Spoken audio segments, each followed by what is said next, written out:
Audrey Bennett n'aurait jamais imaginé que le contact d'un inconnu puisse faire battre son cœur plus vite que la douleur elle-même. Après avoir tout perdu dans un incendie dévastateur, elle se retrouva face à Charles Whitmore, un milliardaire aux yeux gris qui la regardait comme s'il pouvait lire chaque secret enfoui dans son âme. Il avait sauvé sa sœur. Il avait payé toutes les factures. Mais pourquoi?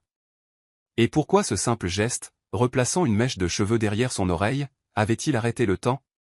Entre souffle retenu, promesses dangereuses et un désir brûlant plus fort que les cendres du passé, Audrey allait découvrir que parfois, l'homme que l'on devrait haïr est le seul capable de nous faire sentir vivantes à nouveau. Si cette histoire a touché votre cœur, abonnez-vous à la chaîne, laissez un j'aime et devenez membre pour avoir un accès anticipé aux prochaines histoires. Et si vous avez estimé que cela valait vraiment la peine d'être écouté, cliquez aussi sur le bouton au Super Thanks. Votre geste fait toute la différence et nous aide à continuer à vous apporter des histoires qui vous émeuvent.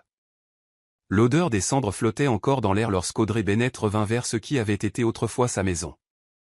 Il ne restait aucun mur debout, aucun souvenir intact, seulement des ruines calcinées et le lourd silence de quelqu'un qui avait tout perdu en une seule nuit.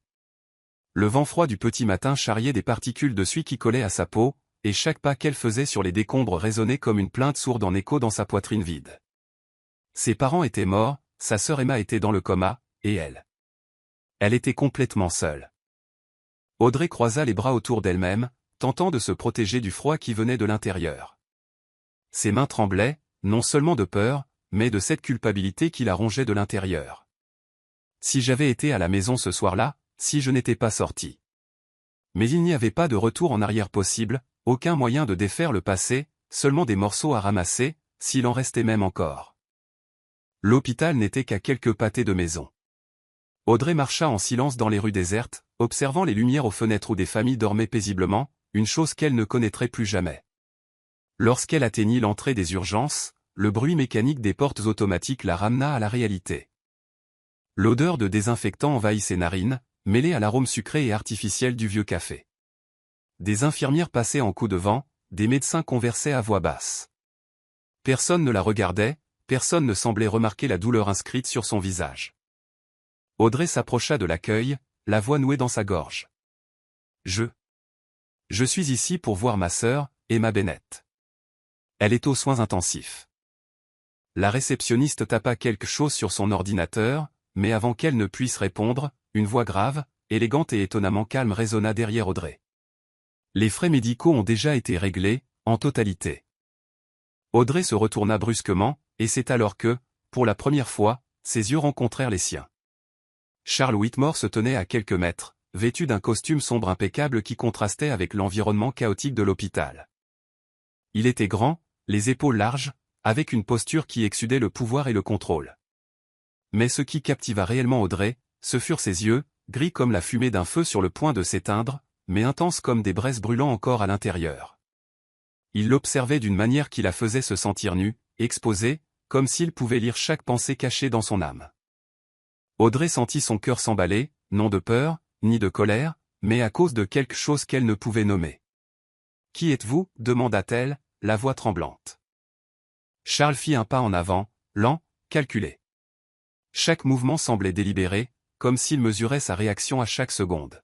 « Quelqu'un qui se soucie de ce qui vous arrive, » répondit-il, sa voix basse et enveloppante.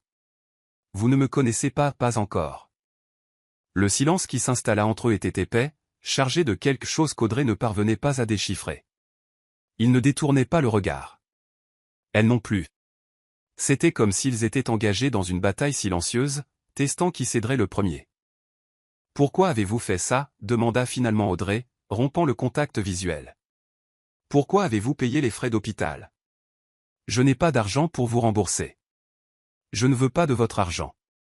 Alors, que voulez-vous » Charles inclina légèrement la tête, un sourire presque imperceptible effleurant le coin de ses lèvres. Des réponses. Audrey fronça les sourcils. Des réponses à quoi? Retrouvez-moi demain, à 16 h, au café en face de la place centrale. Il sortit une carte de la poche intérieure de sa veste et la lui tendit. Audrey hésita. Chaque fibre de son être lui hurlait de refuser, de s'enfuir d'ici et de ne jamais regarder en arrière. Mais quelque chose de plus fort la retenait sur place. Peut-être était-ce la curiosité.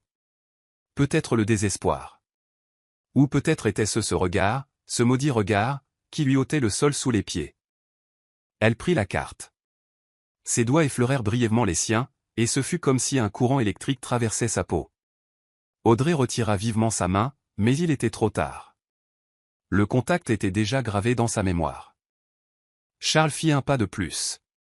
Il était maintenant si proche qu'elle pouvait sentir la chaleur émanant de son corps, voir les fines ridules autour de ses yeux qui révélaient plus d'âge et d'expérience qu'elle ne l'avait imaginé au premier abord. Il leva lentement la main et, avec une douceur déconcertante, replaça une mèche rebelle des cheveux d'Audrey derrière son oreille. Le contact fut bref, léger, presque imperceptible. Mais Audrey en ressentit chaque millimètre, sentit la chaleur de ses doigts contre sa peau froide, le frisson involontaire qui parcourut son échine, sentit le monde autour d'elle disparaître un instant. « À demain, Audrey » chuchota Théil, si bas qu'elle douta presque de l'avoir entendu. Puis, avant qu'elle ne puisse répondre, Charles recula. Il se dirigea vers la sortie avec cette même assurance de celui qui sait toujours exactement où il va. Les portes automatiques s'ouvrirent. Il disparut dans l'obscurité de la nuit. Audrey resta là, tenant la carte entre ses doigts tremblants, le cœur battant de manière erratique dans sa poitrine. Qui diable est cet homme? Elle regarda la carte. Un seul nom était imprimé en lettres dorées. Charles Whitmore. Pas d'entreprise, pas de titre, juste le nom, comme si cela suffisait, comme si son nom portait assez de poids pour se passer de toute autre explication. Audrey monta aux soins intensifs en silence. Chaque pas semblait plus lourd que le précédent. Lorsqu'elle atteignit enfin la chambre d'Emma, elle s'arrêta sur le seuil, incapable d'entrer. Sa jeune sœur était allongée dans ce lit, reliée à des tubes et des machines qui maintenaient son corps en vie. Mais son esprit était piégé quelque part au loin, inaccessible. « S'il te plaît, Emma, reviens-moi » chuchota Audrey, les larmes finissant par s'échapper. Mais Emma ne répondit pas. Elle ne répondait jamais. Audrey s'assit sur la chaise près du lit et prit la main froide de sa sœur. Elle resta là des heures, observant le soulèvement mécanique de la poitrine d'Emma, écoutant le bip monotone des moniteurs cardiaques. Et pendant qu'elle était là, dans l'obscurité de cette chambre d'hôpital, l'esprit d'Audrey ne pouvait s'empêcher de penser à lui, à Charles, à son contact, à son regard, à la façon dont il lui avait fait ressentir quelque chose au-delà de la douleur. « Qui êtes-vous, Charles Whitmore? Et pourquoi ai-je l'impression que vous allez tout changer ?» L'horloge murale indiquait 3 heures du matin quand Audrey quitta enfin l'hôpital. Le froid de l'aube lui transperçait la peau, mais elle le sentait à peine. Elle était engourdie, épuisée, mais en même temps éveillée. Elle regarda à nouveau la carte dans sa main. 4 heures. Devait-elle y aller? Devait-elle lui faire confiance? Ou devait-elle fuir tant qu'elle le pouvait encore? Mais au fond, Audrey connaissait déjà la réponse. Elle irait.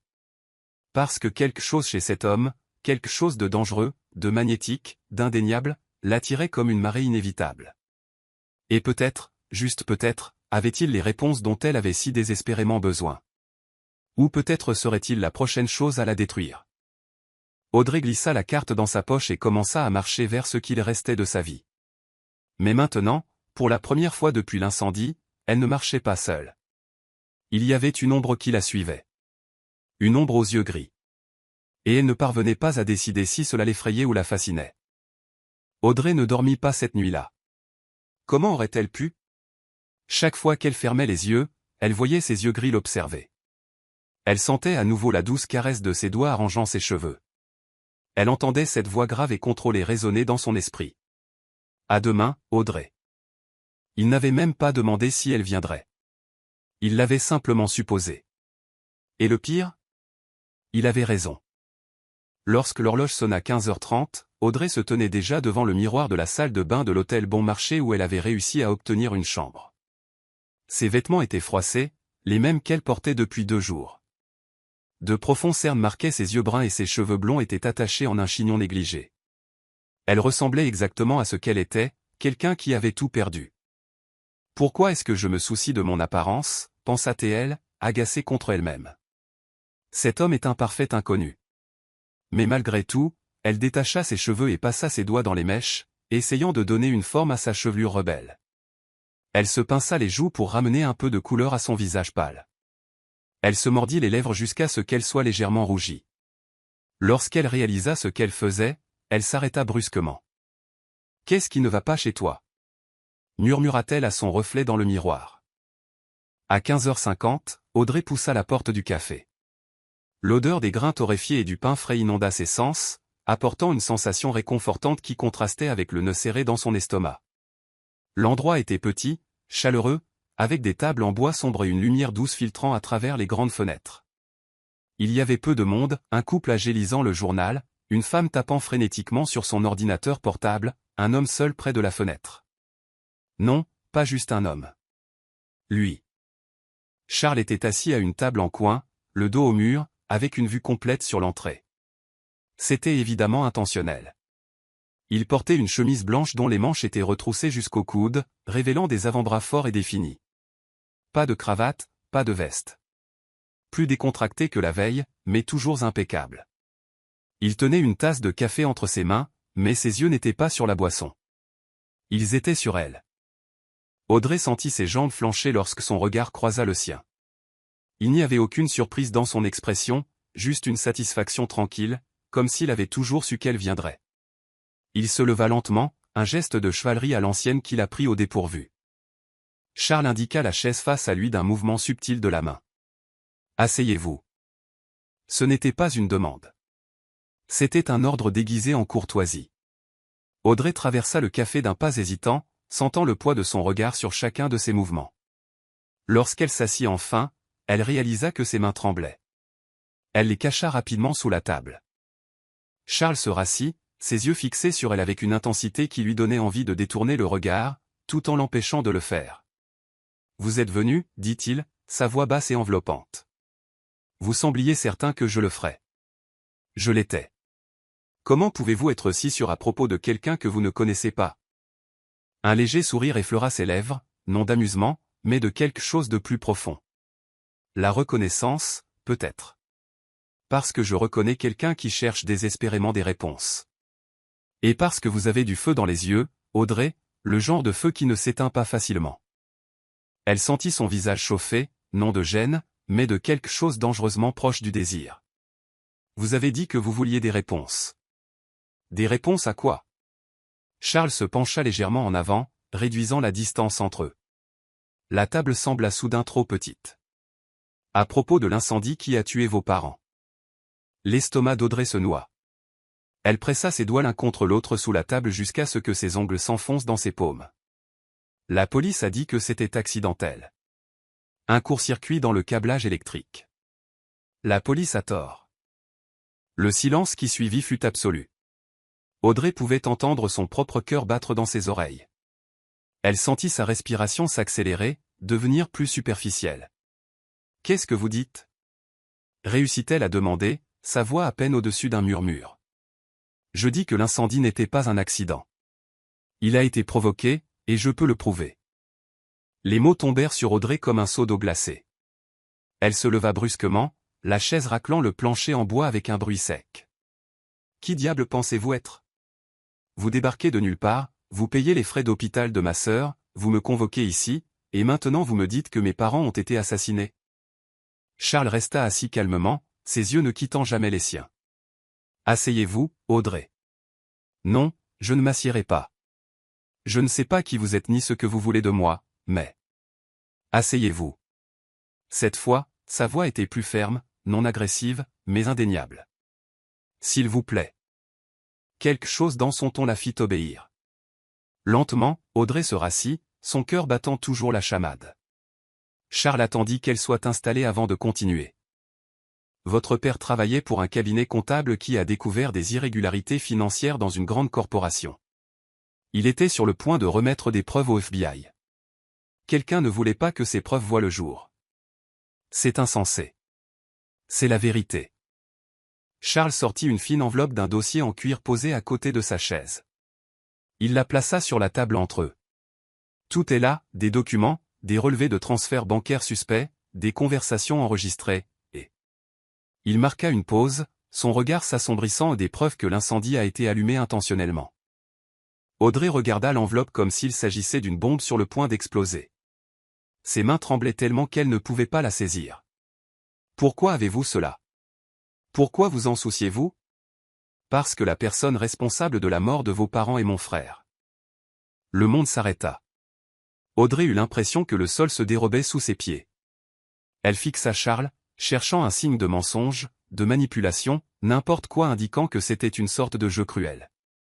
Mais tout ce qu'elle vit, c'était de la douleur. Une douleur réelle.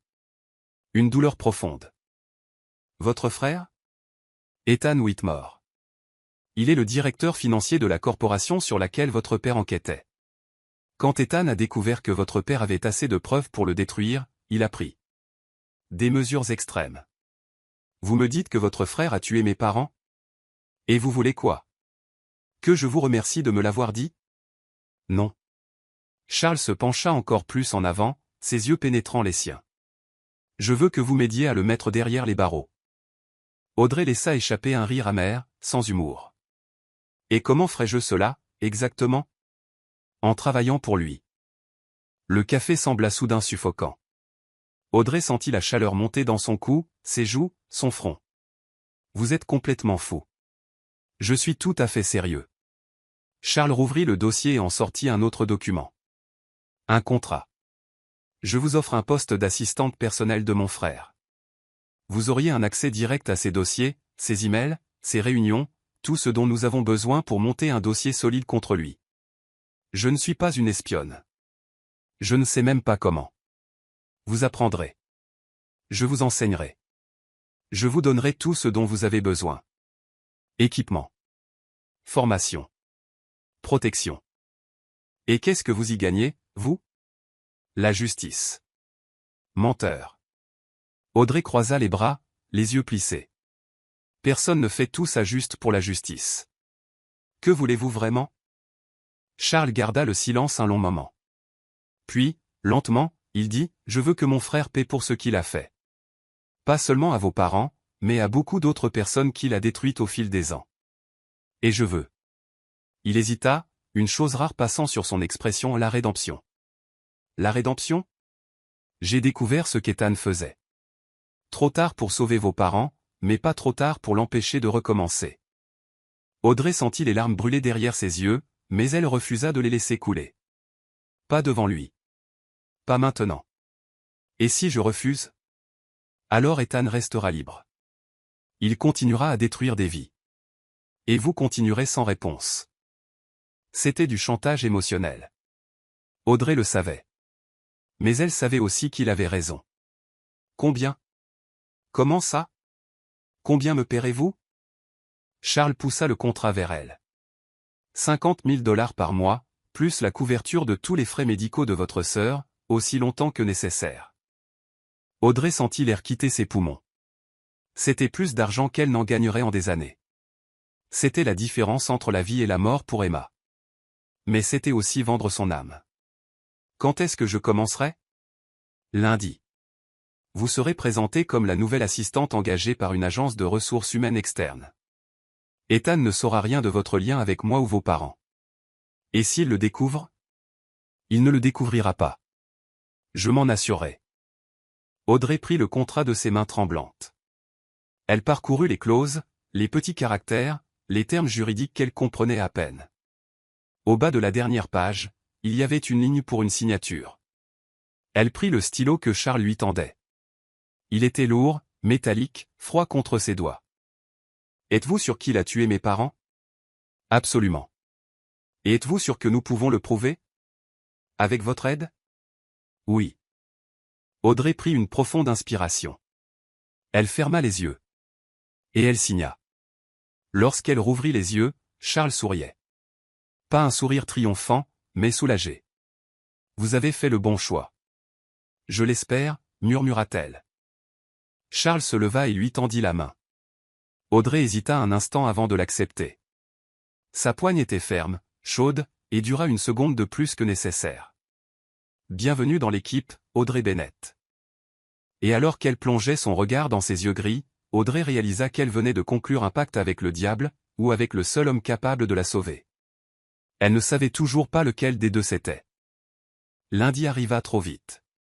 Audrey se réveilla à 5 heures du matin, l'estomac noué et le cœur battant.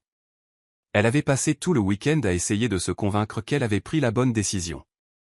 Mais maintenant, debout devant le miroir de la salle de bain, vêtue d'un tailleur gris que Charles avait envoyé à son hôtel, elle se sentait comme une imposture sur le point d'être découverte. Le tissu était doux, luxueux, complètement différent de tout ce qu'elle avait jamais porté. La jupe ajustée épousait parfaitement ses hanches, le chemisier en soie blanche mettait en valeur sa peau claire, et les talons hauts allongeaient ses jambes. Elle se reconnaissait à peine. Et c'était peut-être exactement le but. « Tu n'es plus Audrey Bennett, la fille qui a tout perdu, dit-elle à son reflet. Tu es Audrey Bennett, assistante de direction, confiante, professionnelle, en contrôle. » Mais ses mains tremblaient alors qu'elle appliquait du rouge à lèvres nudes. À 7h30, une luxueuse voiture noire s'arrêta devant l'hôtel. Le chauffeur sortit et ouvrit la portière arrière sans dire un mot. Audrey monta, le cuir froid contre ses jambes nues. La voiture sentait le cuir neuf et une eau de colonne masculine subtile qu'elle ne parvenait pas à identifier. Ils traversèrent la ville en silence. Audrey regardait par la fenêtre les rues s'éveiller, les vendeurs ouvrant leurs boutiques, les gens se précipitant vers le métro, les enfants sur le chemin de l'école. La vie normale, la routine commune, tout ce qu'elle n'avait plus. Lorsque la voiture s'arrêta devant le gratte-ciel aux vitres miroirs qui abritait Whitmore Enterprises, Audrey sentit sa bouche s'assécher. Le bâtiment était imposant, moderne, avec au moins 40 étages s'étirant vers le ciel bleu. Le logo de l'entreprise, un W stylisé en or, brillait au-dessus de l'entrée principale. Le chauffeur ouvrit la portière. Audrey sortit, ajustant sa jupe et essayant de contrôler sa respiration. Le vent du matin apportait l'odeur du café et des gaz d'échappement. Autour d'elle, des cadres bien habillés marchaient d'un pas vif, tous avec la même expression sérieuse et déterminée de gens vivant dans un monde de délais impossibles et d'objectifs. Elle était sur le point d'entrer lorsqu'une voix familière la figea sur place. Ponctuelle. J'aime ça. Audrey se retourna, et il était là. Charles Whitmore, portant un costume bleu marine parfaitement coupé, une cravate argentée et des chaussures italiennes étincelantes. Il tenait une mallette en cuir d'une main et une tasse de café de l'autre. Ses cheveux sombres étaient impeccablement coiffés, et même à 8 heures du matin, il semblait complètement en contrôle, comme si le monde tournait au rythme qu'il imposait. « Vous êtes magnifique, dit-il, ses yeux gris parcourant lentement son visage, ses épaules, sa taille. Audrey sentit son visage s'échauffer. « Merci pour les vêtements. Vous n'étiez pas obligé de. » « Si, je l'étais. Les apparences comptent ici. » Il fit un pas en avant, s'approchant trop près pour son confort. Il baissa la voix. « Êtes-vous prête ? » « Non. » Charles sourit, non pas pour se moquer, mais avec compréhension. « Bien. Les gens trop confiants commettent des erreurs. La nervosité vous gardera alerte. » Il toucha légèrement son coude, la guidant vers l'entrée. « Allons-y, Ethan vous attend. » La mention du nom de l'homme qui avait tué ses parents fit se retourner l'estomac d'Audrey. Elle prit une profonde inspiration, tentant de calmer ses nerfs. « Tu peux le faire. Tu dois le faire. » Le hall était somptueux. Sol en marbre blanc, lustre en cristal suspendu au haut plafond, canapé en cuir crème stratégiquement positionné. Des gardes de sécurité surveillaient l'entrée. Des réceptionnistes répondaient au téléphone derrière un comptoir incurvé et poli. Tout criait le pouvoir et l'argent. Charles la mena directement aux ascenseurs de direction, utilisant une carte d'accès spéciale. Les portes en acier inoxydable s'ouvrirent avec un doux digne. Ils entrèrent seuls. Dès que les portes se refermèrent, l'atmosphère changea. L'espace confiné de l'ascenseur semblait amplifier la présence de Charles. Audrey pouvait sentir la chaleur émanant de son corps, l'odeur de l'eau de colonne boisée et sophistiquée qu'il portait. Elle pouvait voir, dans le reflet des portes miroirs, comment il l'observait de côté, non pas avec le regard d'un patron évaluant une employée, mais avec quelque chose de plus profond, de plus dangereux. « Rappelez-vous, dit Charles, sa voix basse et contrôlée. Vous êtes ici pour moi. » Audrey tourna la tête pour lui faire face. Leurs yeux se rencontrèrent, et la tension entre eux était presque palpable. « Comment pourrais-je oublier ? Parce que mon frère est persuasif, charmant. Il a une façon de faire en sorte que les gens lui fassent confiance, de leur faire oublier pourquoi ils sont vraiment là. »« Êtes-vous jaloux ? demanda Audrey avant de pouvoir s'en empêcher. Charles eut un demi-sourire, mais il y avait quelque chose de sombre dans ses yeux. « Je suis prudent. » Il se rapprocha, éliminant presque totalement l'espace entre eux. Audrey sentit son dos toucher la paroi froide de l'ascenseur.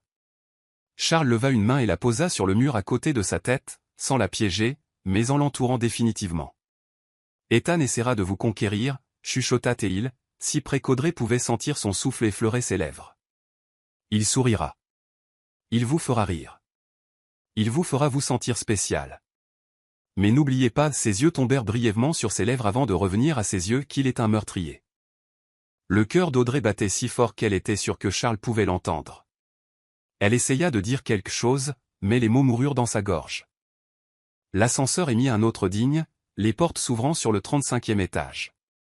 Charles recula immédiatement, le masque de professionnalisme revenant sur son visage, comme si ce moment d'intimité n'avait jamais existé. Il sortit le premier, ajustant sa cravate.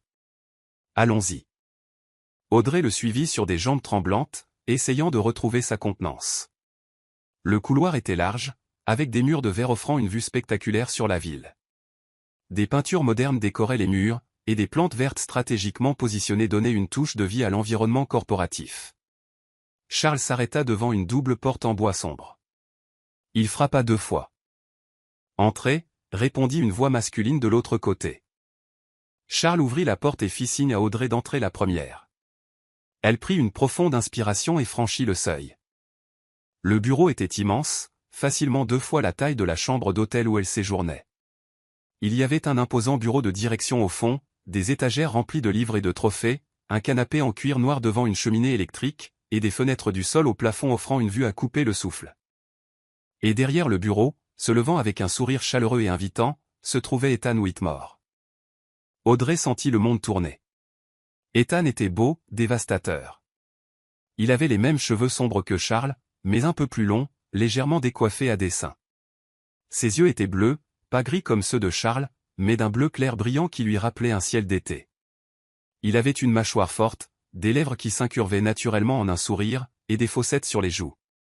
Il portait un costume gris clair, pas de cravate, avec les 2 boutons du haut de sa chemise ouverts, révélant un aperçu de peau bronzée. Il ne ressemblait pas à un meurtrier.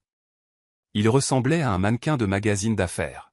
« Vous devez être Audrey », dit Ethan, contournant le bureau et marchant vers elle d'un pas confiant. Il tendit la main. « C'est un plaisir de vous rencontrer. Charles m'a dit des choses merveilleuses sur vous. » Audrey hésita une fraction de seconde avant de serrer sa main. Le contact était ferme, chaud, amical. « Le plaisir est pour moi, monsieur Whitmore. S'il vous plaît, appelez-moi Ethan. » Monsieur Whitmore me donne l'impression d'être vieux. Il rit, et le son était authentiquement joyeux. « Et vous êtes beaucoup plus jeune que je ne le pensais. Ne vous inquiétez pas, c'est un compliment. » Audrey força un sourire. « Merci. » Charles s'éclaircit la gorge, leur rappelant sa présence. Audrey a de l'expérience en administration et en gestion de projet. Elle sera parfaite pour organiser ton emploi du temps et t'assister dans les tâches quotidiennes. Ethan regarda son frère avec une expression amusée. « Depuis quand te soucies-tu de l'efficacité de mon emploi du temps ? » « Depuis que tu as manqué 3 réunions importantes le mois dernier, » répondit froidement Charles. Touché. Ethan reporta son attention sur Audrey, ses yeux bleus étudiant son visage avec intérêt. « Eh bien, Audrey, j'espère que vous êtes plus organisée que moi, parce qu'honnêtement, je suis un désastre. » Il y avait quelque chose de désarmant dans son honnêteté, dans son aisance. Audrey se surprit presque à sourire sincèrement. « Non, se rappela-t-elle. Il a tué tes parents. Il a laissé Emma dans le coma. C'est l'ennemi. Je ferai de mon mieux, dit-elle, gardant sa voix neutre. Super. Ethan frappa une fois dans ses mains. Alors commençons. Charles, merci de l'avoir amené. Je suis sûr que tu as des choses plus importantes à faire. C'était un renvoi poli mais clair. Charles hocha la tête, mais avant de partir, ses yeux rencontrèrent ceux d'Audrey un bref instant. Il y avait un avertissement silencieux dans ce regard. Souviens-toi pourquoi tu es là. Puis il fut parti, la porte se refermant doucement derrière lui, et Audrey resta seule avec l'homme qui avait détruit sa famille. Alors, dit Ethan, s'appuyant nonchalamment contre le bord du bureau, croisant les bras sur sa poitrine. Parlez-moi de vous, Audrey Bennett. Qu'est-ce qui vous amène ici ? Audrey déglutit difficilement. J'ai besoin de ce travail. Non, non. Il secoua la tête en souriant. Je veux dire, qu'est-ce qui vous fait sortir du lit chaque matin? Qu'est-ce qui vous passionne? Qui êtes-vous quand vous ne portez pas de tailleur et que vous ne faites pas semblant d'être professionnel? La question l'a pris au dépourvu. Elle ne s'attendait pas à ce qu'Ethan soit comme ça, si ouvert, si intéressé. Elle hésita, j'aime lire, et marcher au bord de la mer à l'aube. Romantique, observa Ethan, les yeux brillants. J'aime la mer aussi. Il y a quelque chose d'hypnotique dans les vagues, n'est-ce pas? La façon dont elles vont et viennent, sans jamais s'arrêter, constante mais toujours différente. Audrey cligna des yeux, surprise. Exactement. Ethan sourit, un sourire authentique qui illumina tout son visage. Je pense que nous allons très bien nous entendre, Audrey Bennett. Et alors qu'il la guidait hors du bureau pour lui montrer son nouveau poste de travail, Audrey sentit quelque chose de dangereux commencer à grandir en elle. Le doute. Parce que l'homme devant elle ne ressemblait pas à un monstre. Il semblait humain, charmant, réel. Et cela l'effrayait plus que tout. Parce que si Ethan n'était pas le méchant, alors qu'il était? 2 semaines s'étaient écoulées depuis qu'Audrey avait commencé à travailler chez Whitmore Enterprises, et chaque jour était une bataille silencieuse entre ce qu'elle savait et ce qu'elle ressentait. Le jour, elle jouait son rôle à la perfection. L'assistante efficace, discrète, toujours une longueur d'avance sur les besoins d'Ethan. Elle organisait son emploi du temps chaotique, filtra les appels, préparait des rapports, et dès que possible, observait. Écoutait. Cherchait la moindre preuve confirmant ce que Charles avait dit. Mais jusqu'à présent, rien. Ethan Whitmore était compliqué. Il travaillait de longues heures, mais trouvait toujours le temps de demander comment elle allait. Il riait facilement. Faisait des blagues d'autodérision. Traitait les employés avec un respect authentique, du PDG au personnel de ménage. Et avec Audrey, il était attentionné d'une manière qui lui faisait tout remettre en question. Les meurtriers ne demandent pas si vous avez déjeuné, pensait-elle, confuse. Les meurtriers n'apportent pas de café supplémentaire parce qu'ils ont remarqué que vous étiez fatigué. Mais Charles avait été clair. Ethan était dangereux, un manipulateur, et elle devait s'en souvenir. C'était jeudi soir, presque 20 heures, et Audrey était toujours à son bureau, révisant des documents financiers qu'Ethan lui avait demandé d'organiser. La plupart des employés étaient déjà partis, laissant l'étage presque vide. Le seul son était le doux bourdonnement de la climatisation et le tapotement occasionnel de ses doigts sur le clavier. Vous êtes encore là. Audrey leva les yeux et trouva Ethan debout dans l'embrasure de la porte de son bureau. Sa cravate desserrée, les manches de sa chemise retroussées. Il avait l'air fatigué, mais conservait ce sourire facile qui semblait être sa marque de fabrique. Je finis juste quelques petites choses, répondit-elle, forçant un sourire. Audrey, il est 20 heures. Vous travaillez pour moi. Vous n'êtes pas mon esclave. Il s'approcha de son bureau, s'appuyant contre le bord. Rentrez chez vous, reposez-vous. Je vais bien. Juste quelques minutes de plus. Ethan étudia son visage un instant, ses yeux bleus se plissant légèrement. Faites-vous toujours ça? Vous sacrifiez pour le travail? Je veux juste faire du bon travail. Vous le faites déjà. Mieux que n'importe quelle assistante que j'ai eue. Il hésita, puis ajouta, en fait, mieux que je ne le mérite. Il y avait quelque chose dans la façon dont il le disait, une vulnérabilité authentique qui serra le cœur d'Audrey. Non, ne te laisse pas avoir. Il te manipule. Mais avant qu'elle ne puisse répondre, son téléphone vibra sur le bureau. Un message. Charles. Dîner. Demain soir. Toi et Ethan. J'ai besoin que tu lui fasses ressentir quelque chose. Audrey sentit son estomac se retourner. Elle savait que ce moment viendrait. Charles avait été clair dès le début. Elle n'était pas là juste pour espionner. Elle était là pour se rapprocher d'Ethan, pour lui faire confiance, pour, si nécessaire, faire en sorte qu'il tienne à elle. Mais l'idée de manipuler délibérément les sentiments de quelqu'un, même si ce quelqu'un était un meurtrier présumé, la rendait malade. Tout va bien, demanda Ethan, remarquant son expression. Audrey verrouilla rapidement son téléphone et força un autre sourire. Oui. Juste ma sœur. Le mensonge vint trop facilement. Comment va-t-elle? Vous m'avez dit qu'elle était à l'hôpital, c'est ça? Audrey cligna des yeux, surprise qu'il s'en souvienne. Elle n'avait mentionné Emma qu'une fois, nonchalamment, au cours de la première semaine. Elle est pareille. Toujours dans le coma. Je suis désolé. Et à la manière dont il le disait, elle le crut. Cela doit être incroyablement difficile. Ça l'est. Ethan resta silencieux un moment, puis se redressa. Vous savez quoi? Sortons d'ici. Il y a un bar à 2 rues qui fait les meilleurs nachos de la ville. C'est ma tournée, pour vous récompenser de supporter mon chaos organisationnel. Ethan, je ne pense pas, je n'accepte pas de refus. Vous avez trop travaillé cette semaine. Vous méritez de vous détendre. Il tendit la main. Allez. Juste 1 heure. Je promets de ne pas parler boulot. Audrey regarda sa main tendue, puis son visage. Ses yeux bleus étaient sincères, chaleureux, invitants. C'est ce que Charles veut, se rappela-t-elle. La proximité. La confiance. Lentement, elle prit sa main. D'accord. 1 heure. Le sourire qui illumina le visage d'Ethan fut authentique et dévastateur. Le bar était petit, confortable, avec un éclairage tamisé et une musique douce en fond sonore. Ça sentait la bière fraîche et la friture, réconfortant et familier. Ils s'assirent à une table en coin, loin du passage principal. Ethan commanda des nachos, une bière pour lui et un mojito pour Audrey sans même demander. « Comment saviez-vous que j'aime les mojitos » demanda-t-elle, surprise. « Vous avez une photo sur votre bureau, vous sur une plage, tenant une boisson verte. » J'ai déduit, haussa-t-il les épaules, comme si c'était la chose la plus naturelle au monde de prêter attention à ces détails. Audrey sentit quelque chose d'étrange dans sa poitrine, quelque chose de dangereux. Vous êtes observateur. Seulement quand il s'agit de choses qui comptent.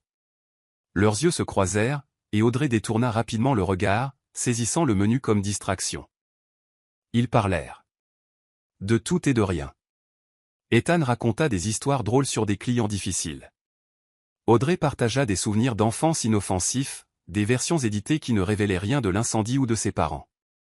Ils rirent, burent. Et pendant 1 heure, Audrey oublia presque pourquoi elle était là. Presque. Parce qu'alors, Ethan effleura légèrement sa main sur la table. Merci pour ça, dit-il doucement. Pourquoi? Pour m'avoir rappelé qu'il y a une vie en dehors du bureau.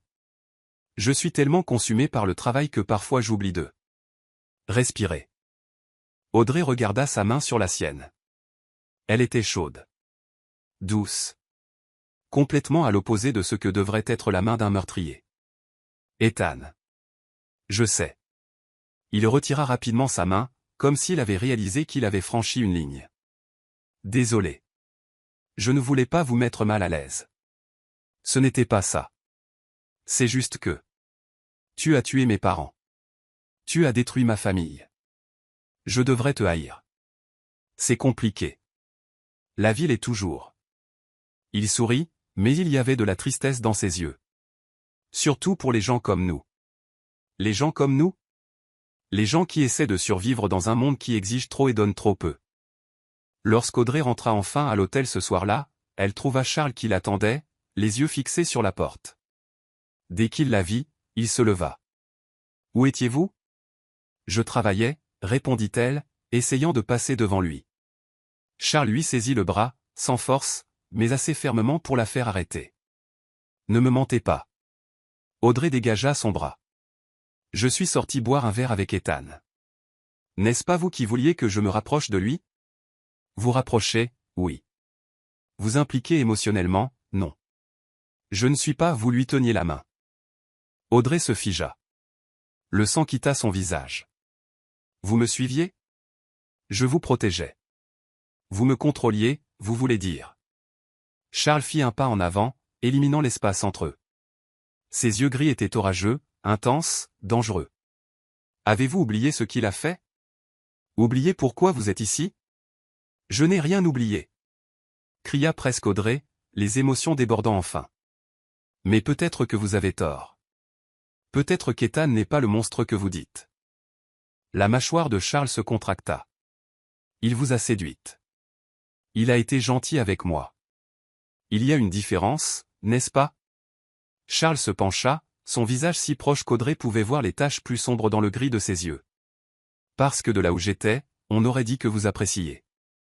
On aurait dit que vous oubliez qui est l'ennemi. Et qui est l'ennemi, Charles? Riposta Audrey. Parce que chaque jour qui passe, j'en suis moins sûr. Peut-être que le véritable ennemi, c'est vous. Peut-être que vous utilisez ce qui est arrivé à mes parents pour me manipuler et me faire faire votre sale boulot. La douleur qui traversa le visage de Charles fut rapide, mais Audrey la vit, et ressentit un pincement immédiat de culpabilité. Vous pensez que je vous utilise? Sa voix était basse, dangereusement calme.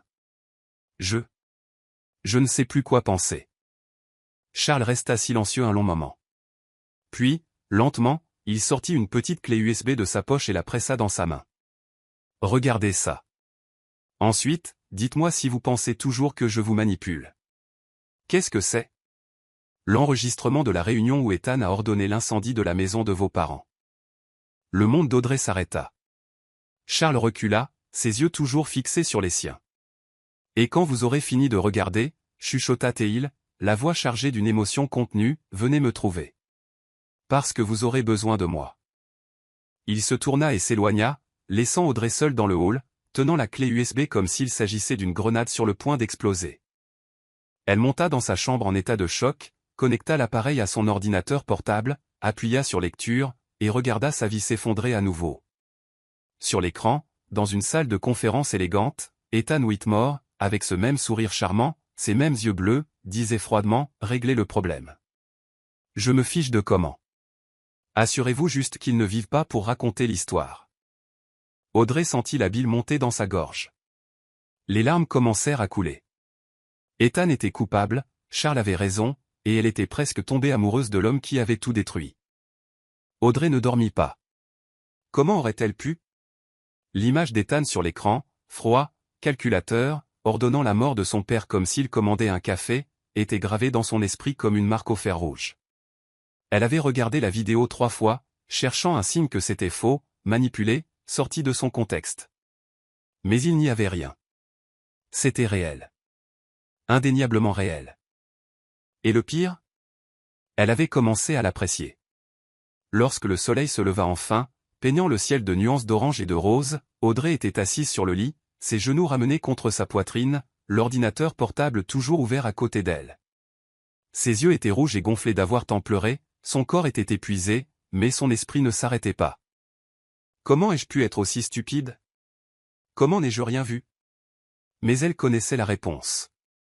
Ethan était bon. Très bon. Il avait créé un personnage si convaincant, le jeune frère insouciant, le patron attentif, l'homme vulnérable essayant de survivre dans un monde difficile, que même en connaissant la vérité, une partie d'elle voulait encore croire qu'il y avait quelque chose de bon en lui. Et cela la rendait malade. À 7 heures du matin, elle reçut un message de Charles. Charles. Mon bureau. 8 heures. Nous devons parler. Audrey regarda le message longuement avant de répondre. Audrey. J'y serai. Le bureau de Charles était au 40e étage, 3 étages au-dessus de celui d'Ethan. C'était spacieux, minimaliste, avec des nuances de gris et de noir qui correspondaient parfaitement à sa personnalité. Il y avait un imposant bureau de verre et d'acier, des étagères remplies de livres juridiques et financiers, et un mur entier de fenêtres offrant une vue panoramique sur la ville. Lorsqu'Audrey entra, Charles se tenait devant les fenêtres, les mains dans les poches, les épaules tendues. Il ne se retourna pas immédiatement. Vous l'avez regardé. Ce n'était pas une question. Oui. Silence. Puis, lentement, Charles se retourna. Ce qu'Audrey vit sur son visage la prit au dépourvu. Il n'y avait aucune satisfaction d'avoir eu raison. Aucun triomphe. Juste de la douleur. Une douleur profonde, ancienne, qu'il portait comme une cicatrice invisible. Je suis désolé, dit-il doucement. Pourquoi? Vous aviez raison. Surtout. Cela ne rend pas les choses plus faciles. Audrey sentit les larmes brûler à nouveau, mais elle les retint. Elle était fatiguée de pleurer. Fatiguée de se sentir faible. J'ai presque. Sa voix se brisa, j'ai presque cru en lui.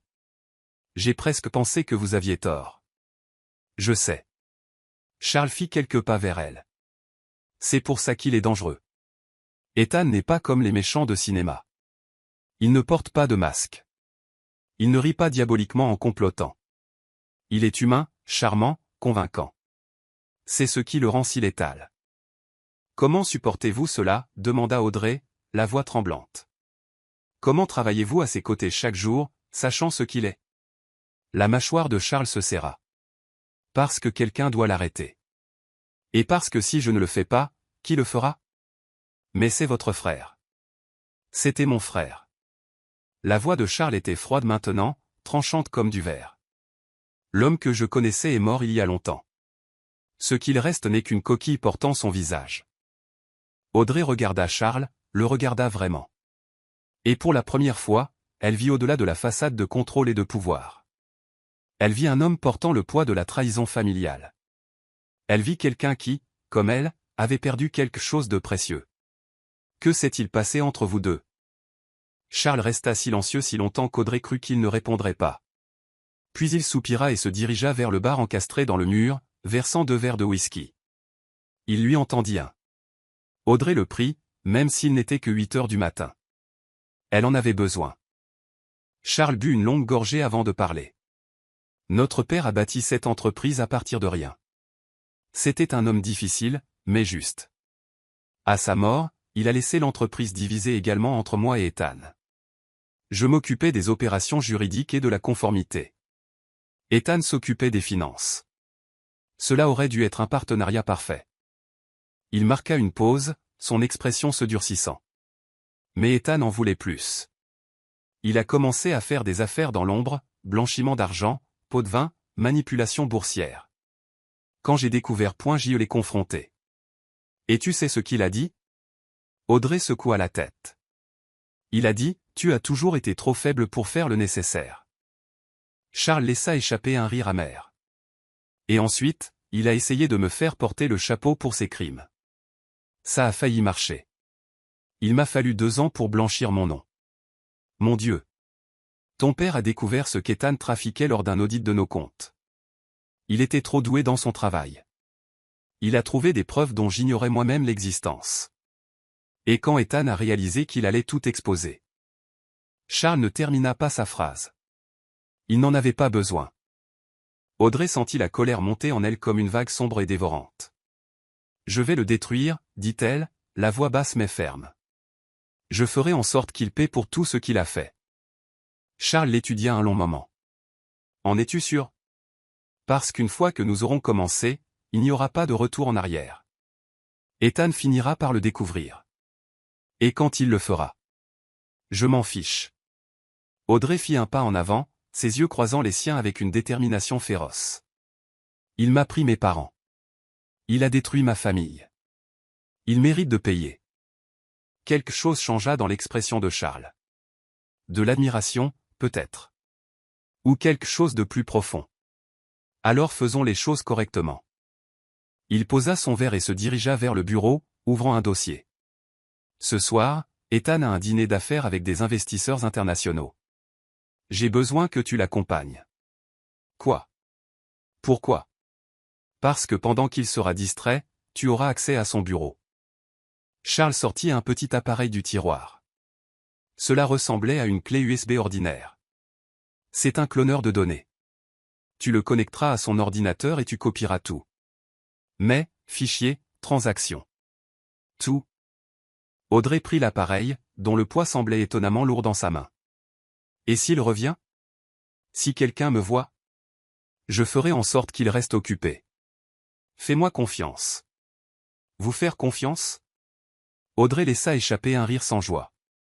Vous réalisez que la seule raison pour laquelle je suis ici, c'est parce que vous m'avez manipulé pour entrer dans ce jeu? Charles fit un pas vers elle, éliminant l'espace qui les séparait. Il était grand. Elle dut incliner la tête en arrière pour plonger son regard dans le sien. Je ne t'ai pas manipulé.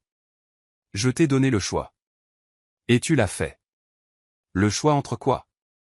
Laisser ma sœur mourir ou devenir une espionne? Le choix entre accepter l'injustice ou se battre pour la justice? N'essayez pas de rendre ça noble, claqua Audrey en pointant son doigt sur son torse. Vous m'avez utilisé. Vous saviez que j'étais vulnérable et désespéré, et vous en avez profité. Charles saisit son poignet, sans brutalité mais avec fermeté, l'empêchant de se reculer. Tu as raison, admit-il, la voix sourde et intense. Je t'ai utilisé. J'ai vu une opportunité et je l'ai saisie. Mais ce n'était pas que ça. Ses yeux gris percèrent les siens. J'ai vu une femme assez forte pour survivre au pire jour de sa vie. J'ai vu du courage là où d'autres n'auraient vu que de la douleur. Et oui, je te voulais à mes côtés. Pas seulement parce que tu étais utile. Mais parce que tu es.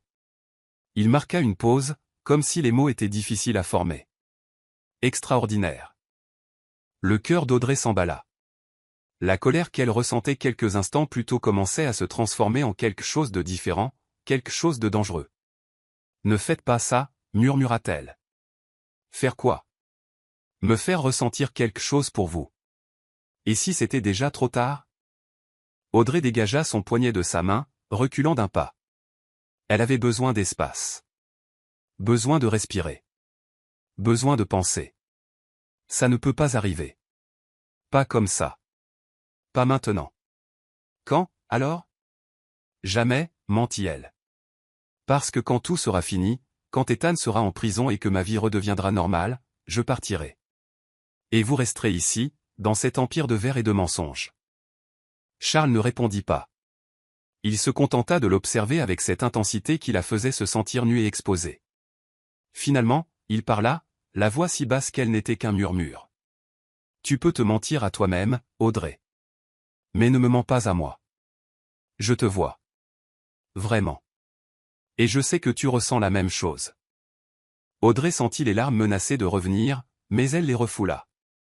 Ça n'a pas d'importance. Ce qui compte, c'est la justice pour mes parents. Tu as raison. Charles recula, le masque du professionnalisme reprenant sa place. Alors concentre-toi là-dessus. Concentre-toi sur la destruction d'Ethan et ensuite. Il marqua une pause. Nous verrons ce qu'il en est de nous. S'il y a un « nous », pensa Audrey. Mais elle ne le dit pas à voix haute, car au fond, elle connaissait la vérité. Il y avait quelque chose. Quelque chose d'intense, de compliqué et de complètement faux, exactement au bon moment. Et cela l'effrayait plus que tout. La nuit tomba trop vite. Audrey avait passé la journée entière dans son appartement, répétant mentalement chaque étape du plan. Connecter l'appareil. Attendre le téléchargement. Déconnecter. Partir. Simple en théorie. Potentiellement fatal en pratique. À 19h30, elle se tenait devant son miroir, vêtue d'une robe en soie noire que Charles lui avait fait envoyer plus tôt. Elle était élégante, discrète, mais moulait ses courbes d'une manière qui la faisait se sentir à la fois puissante et vulnérable. Le décolleté en V était assez audacieux pour attirer l'attention, mais pas assez pour paraître inapproprié. Les talons hauts donnaient l'impression que ses jambes étaient interminables. Elle avait relevé ses cheveux en un chignon bas et élégant, laissant quelques mèches encadrer son visage. Maquillage simple. Rouge à lèvres bordeaux. Eyeliner. Elle avait l'air confiante, sophistiquée, totalement en contrôle. À l'extérieur. À l'intérieur, son cœur battait de façon erratique et ses mains tremblaient. Son téléphone vibra. Un message d'Ethan. Ethan, je t'attends dans le hall. Tu es magnifique, j'en suis sûr.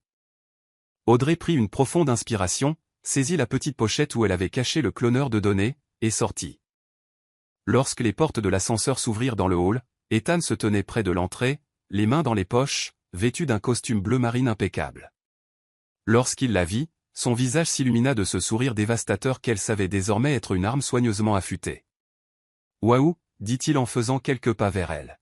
« Tu es absolument éblouissante. »« Merci », fit Audrey en forçant un sourire. « Tu es très élégant toi aussi. » Ethan lui offrit son bras.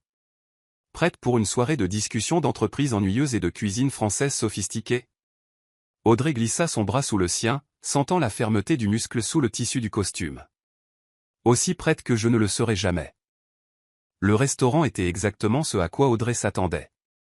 Lumière tamisée, bougies sur chaque table, musique classique jouée par un quatuor à cordes dans un coin. Le genre d'endroit où les serveurs portaient des gants blancs et où chaque plat était une œuvre d'art comestible. L'odeur des herbes fraîches et du beurre fondu flottait dans l'air, se mêlant au parfum coûteux des autres clients. La table était remplie d'investisseurs internationaux, des hommes âgés en costume Armani, des femmes élégantes portant des bijoux qui coûtaient probablement plus que ce qu'Audrey gagnerait dans toute une vie. Ils conversaient dans un mélange d'anglais, de français et de mandarin, discutant de fusion, d'acquisition et de mouvements boursiers comme s'ils parlaient de la météo. Ethan était dans son élément. Charmant, articulé, faisant des blagues au bon moment et impressionnant par ses connaissances financières.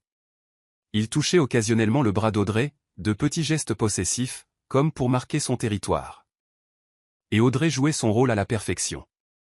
Elle souriait au bon moment, riait aux blagues, feignait d'être fascinée par les anecdotes d'entreprises insipides, mais son esprit était ailleurs. Combien de temps avant que je puisse m'excuser? 15 minutes? 20? C'est alors qu'elle le sentit. Cette sensation inimitable d'être observée. Audrey balaya discrètement la salle du regard et le trouva. Charles. Il était assis à une table à l'autre bout du restaurant, seul, un verre de vin rouge devant lui. Il portait un costume noir, pas de cravate, sa chemise ouverte sur les 2 premiers boutons. Il ne faisait pas semblant de ne pas regarder. Il la regardait directement, les regardait, et l'expression sur son visage retourna l'estomac d'Audrey. De la jalousie, pure et sans filtre. Ethan remarqua sa distraction et suivit son regard. « Ah, mon frère, dit-il avec désinvolture, mais il y avait de la tension dans sa voix. Drôle de le voir ici. Vous ne dînez pas ensemble d'habitude? Non. Charles préfère la solitude, ou du moins c'était le cas, bien que ces derniers temps, il semble s'intéresser davantage aux choses qu'il ignorait auparavant. Ethan prit une gorgée de vin, ses yeux revenant sur Audrey. Il y avait quelque chose dans la façon dont Ethan l'avait dit, un avertissement implicite, une question non posée, qui fit se hérisser les poils sur la nuque d'Audrey. Sait-il, pensa-t-elle, la panique commençant à s'installer. Se doute-t-il de quelque chose? Mais avant qu'elle ne puisse analyser la situation, Ethan se pencha, sa voix baissant jusqu'à devenir un murmure intime. « Je peux te confier un secret ?» Audrey hocha la tête, ne faisant pas confiance à sa voix. « Charles a toujours voulu tout ce que j'avais, depuis que nous sommes enfants. Mes jouets, ma position dans l'entreprise. Même. » Il fit une pause, ses yeux bleus étudiant son visage. « Les gens auxquels je tiens. Je ne suis pas une possession, Ethan. Je sais. » Il sourit, mais le sourire n'atteignit pas ses yeux. Mais mon frère a du mal à comprendre ça. La tension à table devenait insupportable. Audrey devait partir, devait respirer, devait exécuter le plan avant de perdre son courage.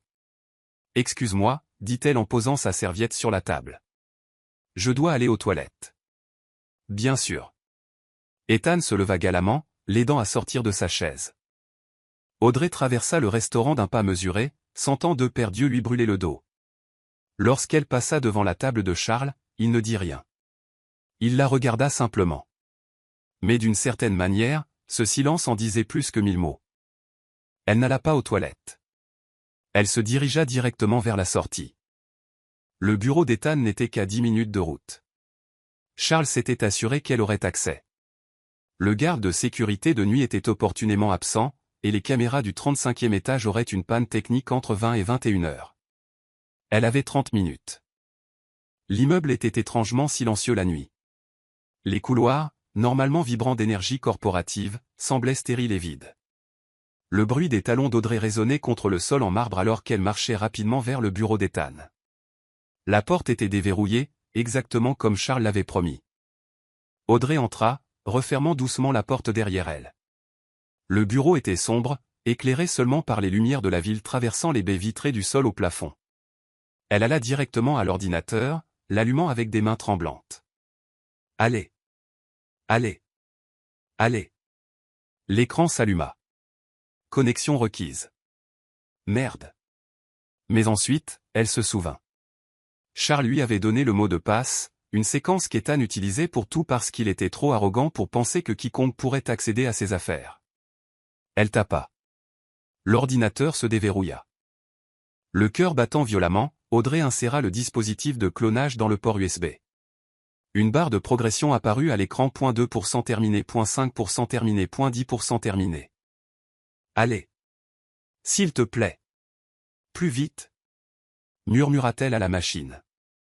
C'est alors qu'elle l'entendit. Le bruit de l'ascenseur qui s'ouvrait. Des pas dans le couloir. Le cœur d'Audrey s'arrêta. Elle regarda l'écran. 23%. Les pas se rapprochaient. 35%. Une voix familière. Ethan. Oui, je sais. Je serai là dans 5 minutes.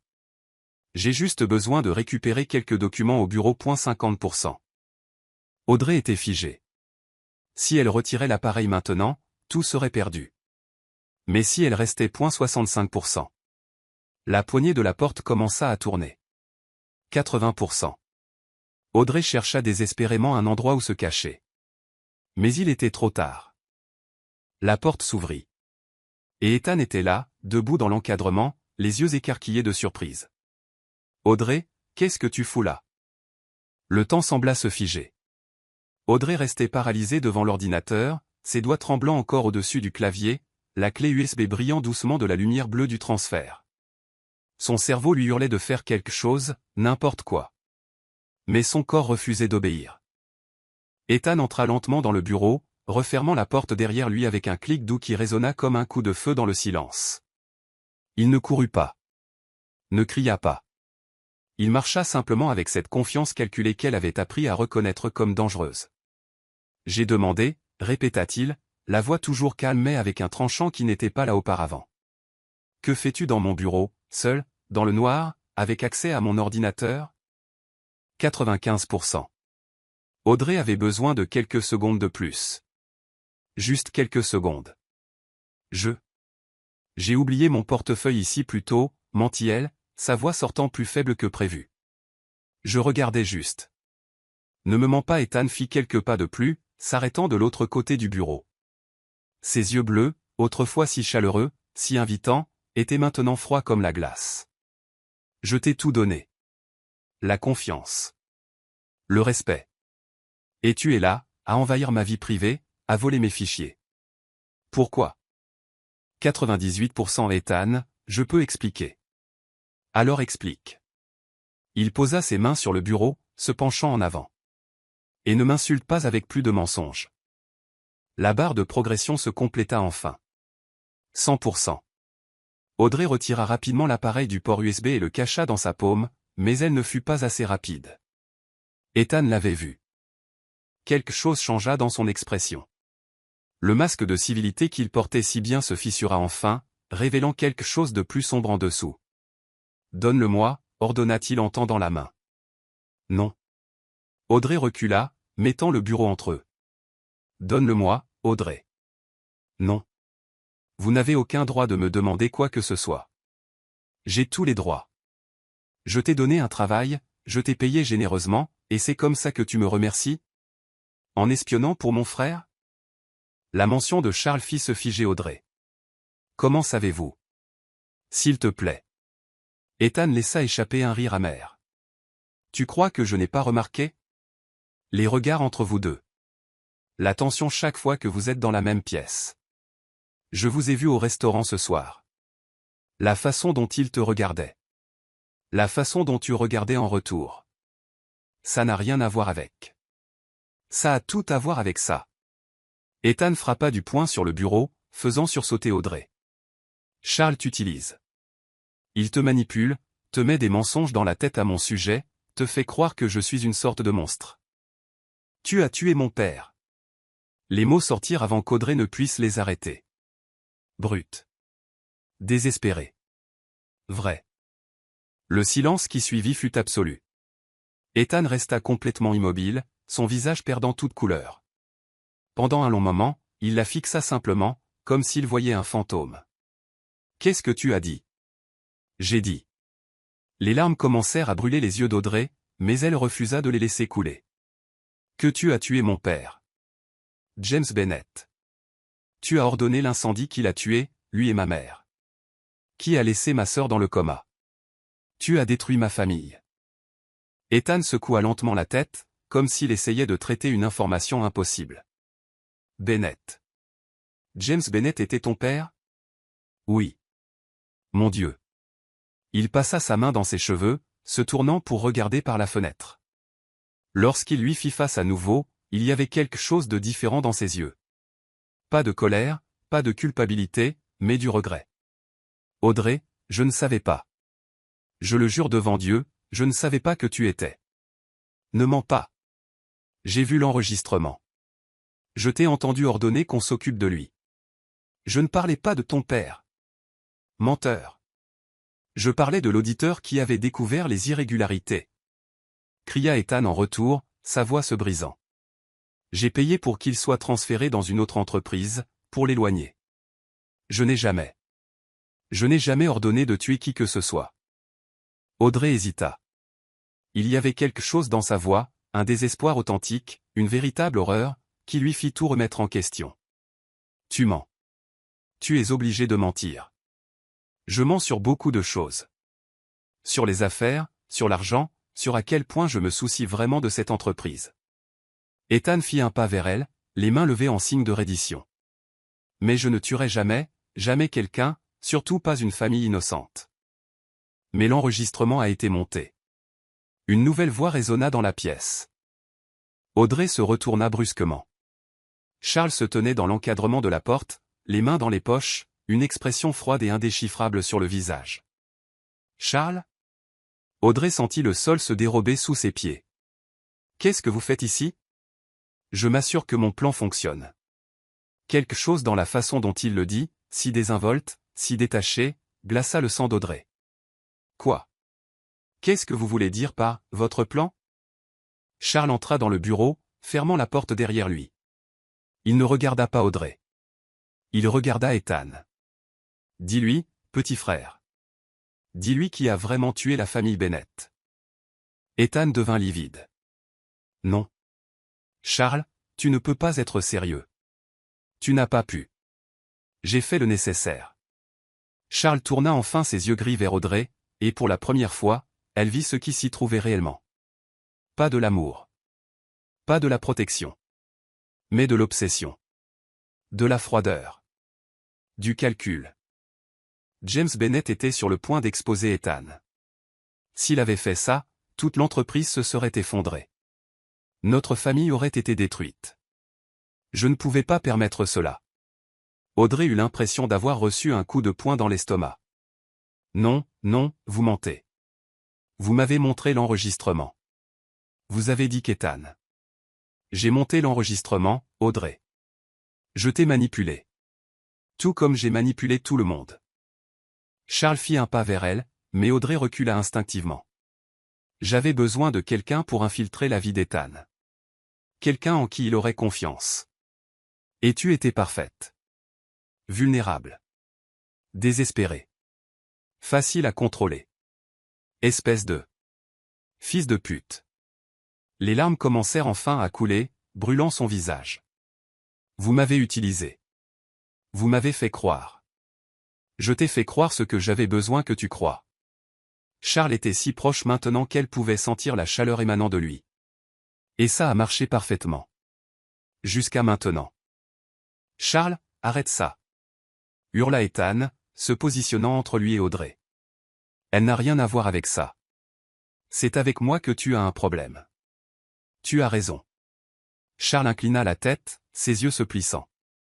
Mais elle est devenue une complication. Une belle et ravissante complication qui en sait trop. La peur explosa en Audrey comme de la glace dans ses veines. Vous allez me tuer aussi ? Non. Charles sourit. Mais il n'y avait aucune chaleur là-dedans. Seulement de la froideur. Je vais faire pire. Je vais m'assurer que tu ne puisses jamais rien prouver. Je vais détruire toutes les preuves que tu as collectées. Et je vais faire en sorte que si tu essaies d'exposer la vérité, tu sois vue comme une folle. Une femme instable, traumatisée par la tragédie, qui a inventé une théorie du complot parce qu'elle ne peut pas accepter que l'incendie était un accident. Les gens me croiront. Vraiment ? Charles sortit son téléphone de sa poche. Parce que j'ai ici des conversations de toi avec un psychiatre que j'ai payé pour les falsifier. Des ordonnances pour des antipsychotiques. Des dossiers d'admission en clinique psychiatrique. Tout est faux, bien sûr, mais très convaincant. Audrey sentit le monde s'effondrer autour d'elle. Pourquoi ? Pourquoi faire tout ça ? Parce que je protège ce qui est à moi. L'entreprise. L'héritage familial. Et rien. Il fit un pas en avant, ses yeux perçant les siens. Rien ne m'arrêtera. C'est alors qu'Ethan bougea. Il poussa Charles violemment, le faisant trébucher en arrière. Cours! Cria Ethan à Audrey. Cours et ne te retourne pas. Mais Audrey était figée. Paralysée par le choc, la trahison et la douleur. Charles se rétablit rapidement, ses yeux brillants d'une colère froide. Tu as toujours été faible, Ethan. Toujours à faire passer tes émotions avant ce qui compte. Et tu as toujours été un psychopathe. Charles sourit. Peut-être. Mais au moins, j'ai gagné. Et puis tout se passa trop vite. Charles sortit quelque chose de sa veste, quelque chose de petit et métallique qui brilla dans la pénombre. Une arme. Audrey hurla. Ethan se jeta devant elle au moment exact où le coup de feu résonna dans la pièce. Le bruit de la détonation ébranla les murs de verre et perça le silence de la nuit comme le tonnerre. Audrey sentit le corps d'Ethan heurter le sien, son poids la poussant en arrière jusqu'à ce qu'ils tombent tous deux au sol. L'impact lui coupa le souffle, mais ce n'était rien comparé à l'horreur qui la submergea lorsqu'elle vit la tache rouge s'étendre sur le costume gris d'Ethan. Non, non, non. Audrey hurlait, ses mains pressant automatiquement la plaie sur son épaule. Du sang chaud et visqueux coulait entre ses doigts, tachant sa peau, ses vêtements, le sol. Ethan, reste avec moi, s'il te plaît, reste avec moi. Ethan toussa, son visage tordu par la douleur, mais il parvint quand même à former un faible sourire. Je t'avais dit que c'était Charles le problème, pas moi, murmura-t-il, la voix défaillante. Audrey leva les yeux vers l'homme qu'elle avait commencé à croire, l'homme qui avait touché son visage avec tendresse, l'homme qui avait promis de rester à ses côtés. Charles se tenait à quelques mètres, l'arme toujours pointée, mais maintenant, il y avait quelque chose de différent dans son expression. Ce n'était pas du triomphe, ce n'était pas de la froideur, c'était de la confusion, comme s'il ne croyait pas lui-même ce qu'il venait de faire. Je ne voulais pas, commença Charles, la voix étrangement lointaine. Il n'aurait pas dû bouger, il n'aurait pas dû. Tais-toi!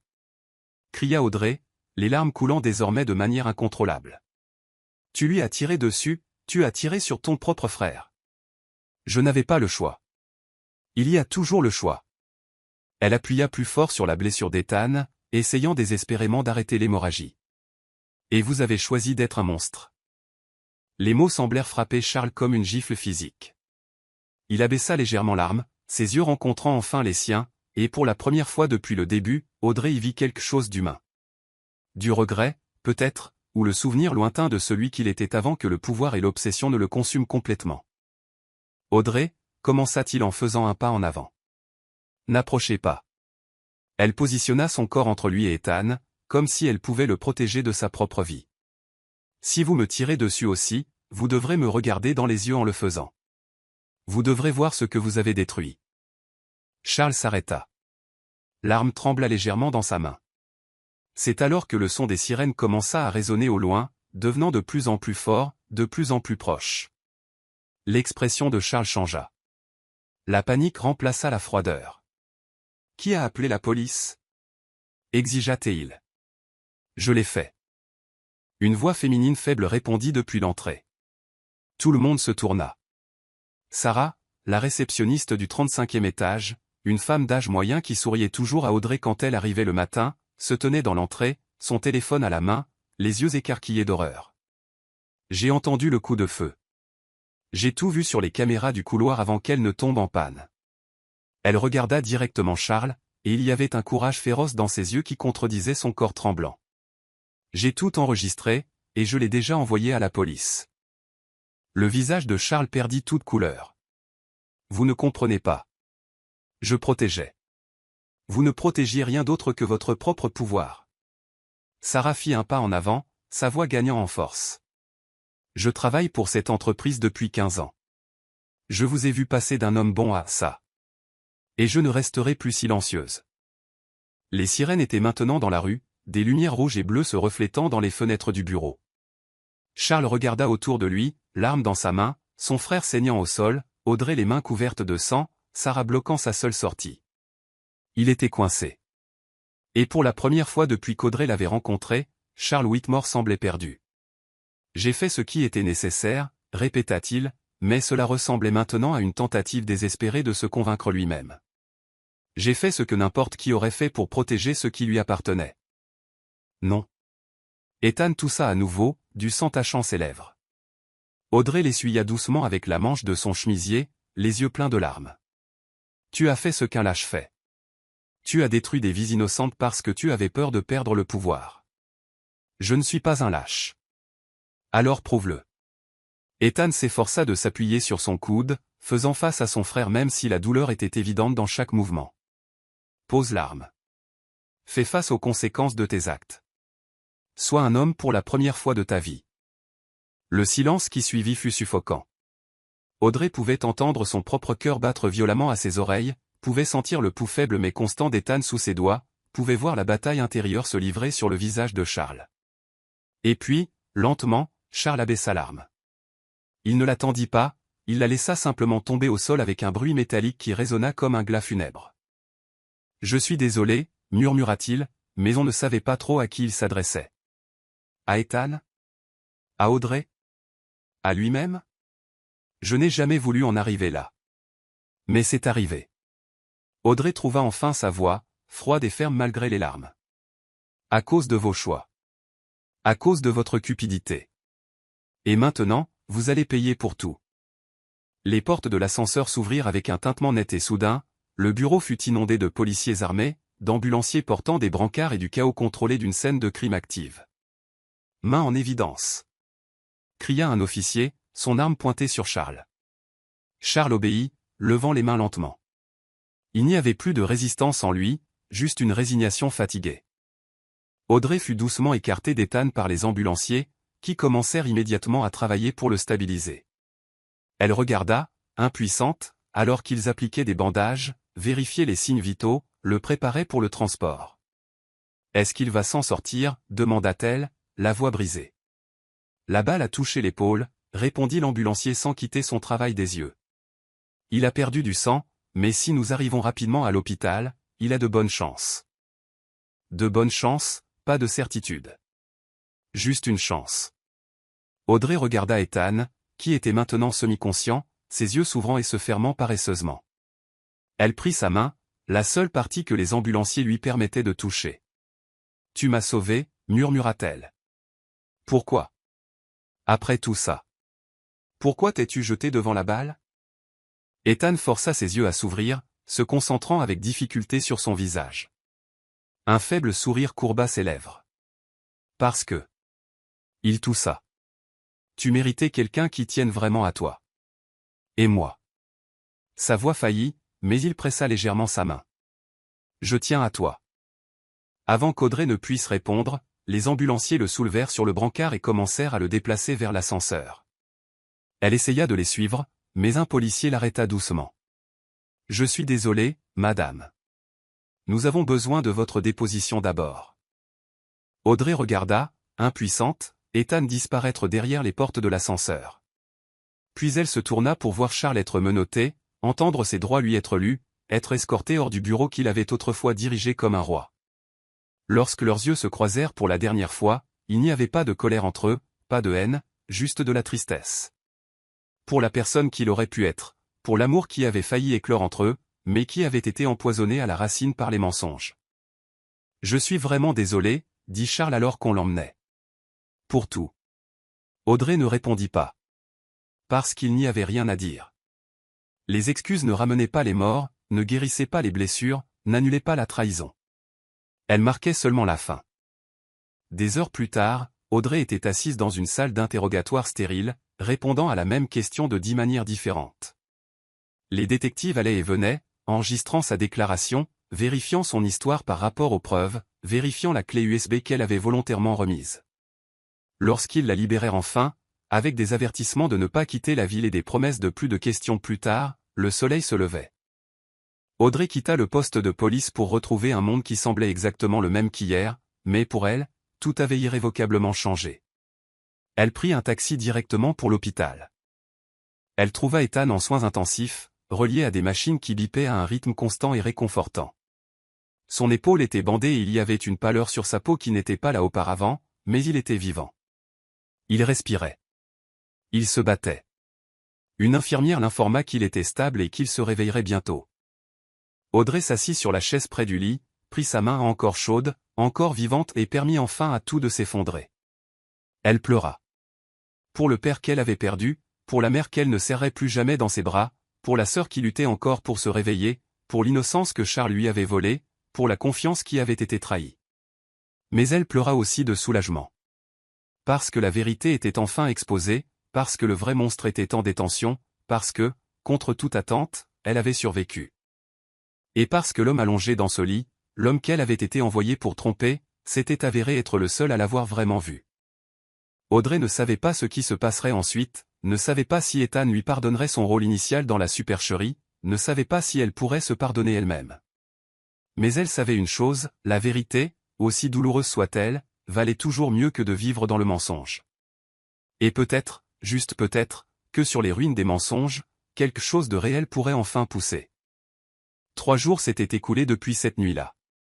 3 jours durant lesquels Audrey avait à peine quitté l'hôpital, alternant entre la chambre d'Ethan et celle d'Emma, comme si sa présence constante pouvait d'une certaine manière les ancrer tous les deux à la vie. Elle dormait sur des chaises inconfortables, mangeait de mauvais sandwichs de cafétéria et évitait tous les journalistes campés à l'entrée de l'hôpital, affamés de détails sur le scandale Whitmore. Les gros titres étaient implacables, le PDG de Whitmore Enterprises arrêté pour meurtre et tentative de meurtre, un empire d'1 milliard de dollars bâti sur le sang et les mensonges, le frère héros sauve son assistante d'un exécutif psychopathe. Audrey les ignorait tous. L'opinion publique n'avait pas d'importance, le cirque médiatique n'avait pas d'importance. Tout ce qui comptait se trouvait dans 2 lits d'hôpital différents, luttant pour survivre aux tempêtes qu'elle avait en quelque sorte contribué à créer. Au matin du 4e jour, quelque chose changea. Audrey était assise à côté d'Emma, lisant à haute voix un livre qu'elles adoraient quand elles étaient enfants, une histoire idiote sur une princesse qui se sauvait elle-même, quand elle le vit. Un mouvement. Petit, presque imperceptible. Les doigts d'Emma tressaillirent. Audrey laissa tomber le livre si vite qu'il heurta le sol avec un bruit sourd. « Emma ?» Elle saisit la main de sa sœur, le cœur battant à tout rompre. « Emma, est-ce que tu m'entends ? Serre ma main si tu m'entends. » Pendant un instant, rien. Puis, aussi léger que le toucher d'un papillon, Emma serra. « Oh mon Dieu, oh mon Dieu !» Audrey courut vers la porte, criant dans le couloir. « Infirmière ! Docteur !» Elle se réveille. Ce qui suivit fut un tourbillon d'activité médicale. Médecins et infirmières inondèrent la chambre, vérifiant les signes vitaux, appelant des spécialistes, ajustant des machines. Audrey fut poussée dans un coin, observant anxieusement pendant qu'il travaillait. Et puis, lentement et douloureusement, comme quelqu'un émergeant d'un océan profond, Emma ouvrit les yeux. Ils étaient marrons, exactement comme ceux d'Audrey, exactement comme ceux de leur mère. Et bien qu'ils fussent confus, désorientés, il y avait de la vie en eux. De la conscience. De la reconnaissance. Audie ? Audrey ?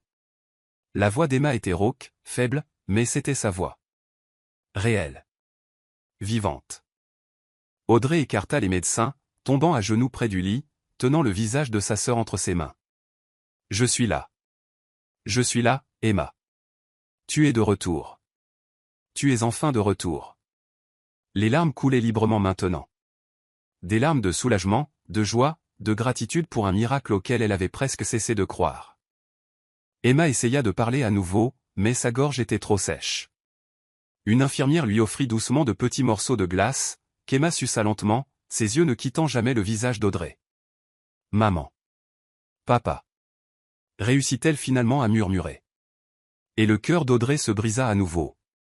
« Je sais. Je sais, ma chérie. » Elle caressa les cheveux blonds emmêlés d'Emma. « Nous avons beaucoup de choses à nous dire. Mais pas maintenant. Maintenant, tu as juste besoin de te reposer et de reprendre des forces. Est-ce que tu vas bien ?» Audrey laissa échapper un rire larmoyant. « Je vais bien maintenant. Maintenant que tu es de retour avec moi. » Plus tard dans l'après-midi, après qu'Emma se fût rendormie à un sommeil naturel cette fois, pas le vide terrifiant du coma, Audrey s'autorisa enfin à aller dans la chambre d'Ethan. Il était réveillé, assis dans son lit, l'épaule bandée, mais ses yeux bleus clairs et alertes. Il regardait par la fenêtre, observant la ville en contrebas, et ne remarqua pas Audrey debout dans l'encadrement jusqu'à ce qu'elle frappe légèrement contre le cadre. Ethan se tourna, et quand leurs yeux se rencontrèrent, quelque chose passa entre eux. Quelque chose de complexe, soulagement, douleur, pardon, espoir, le tout mélangé en un seul moment chargé d'électricité. « Tu vas bien ?» dit Audrey, pas une question, mais une déclaration de gratitude. « Grâce aux ambulanciers. Et à toi. » Ethan fit un geste vers la chaise à côté du lit. « Tu vas rester planté là dans l'encadrement où tu entres ?» Audrey entra avec hésitation, s'asseyant sur le bord de la chaise, comme prête à fuir à tout moment. « Je ne sais pas par où commencer. »« Pourquoi pas par le début ?» suggéra Ethan, la voix douce malgré tout. « Qui est vraiment Audrey Bennett ?» Alors elle lui raconta. Tout. L'incendie. La mort de ses parents. Emma dans le coma. L'arrivée de Charles avec sa proposition. L'enregistrement manipulé. Le dispositif d'espionnage. Chaque mensonge qu'elle avait raconté, chaque rôle qu'elle avait joué, chaque moment où sa culpabilité l'avait presque consumé. Ethan écouta en silence, son visage traversant une série d'émotions, choc, tristesse, colère non pas dirigée contre elle, mais contre Charles. Et finalement, de la compréhension. Quand elle eut fini, sa voix était rauque d'avoir tant parlé, et des larmes silencieuses coulaient sur son visage. « Je suis désolée, murmura-t-elle. Je suis désolée pour tout. Tu ne méritais pas d'être trompé comme ça. Tu ne méritais rien de tout ça. » Ethan resta silencieux un long moment. Puis, lentement, il tendit sa main valide. « Viens ici. » Audrey hésita. « Ethan, s'il te plaît. » Elle se leva, s'approchant du lit. Ethan prit sa main et la tira doucement pour qu'elle s'assoie sur le bord du matelas à côté de lui. « Tu veux savoir ce que je pense ?» demanda-t-il doucement. Audrey hocha la tête, ne faisant pas confiance à sa voix. « Je pense que tu as été placé dans une situation impossible par un homme qui aurait dû te protéger, mais qui t'a utilisé à la place. Je pense que tu étais désespéré de sauver ta sœur et que tu aurais fait n'importe quoi pour elle, ce qui n'est pas une faiblesse, c'est de l'amour. Et je pense. » Il serra légèrement sa main. « Que tu es la personne la plus courageuse que j'ai jamais rencontrée. » « Je ne suis pas courageuse, je suis une lâche, une menteuse. » « Non. » Ethan utilisa sa main libre pour tourner son visage vers le sien, la forçant à le regarder dans les yeux. « Tu es une survivante, et il y a une énorme différence entre faire ce qu'il faut pour survivre et être une mauvaise personne. Comment peux-tu me pardonner si facilement ?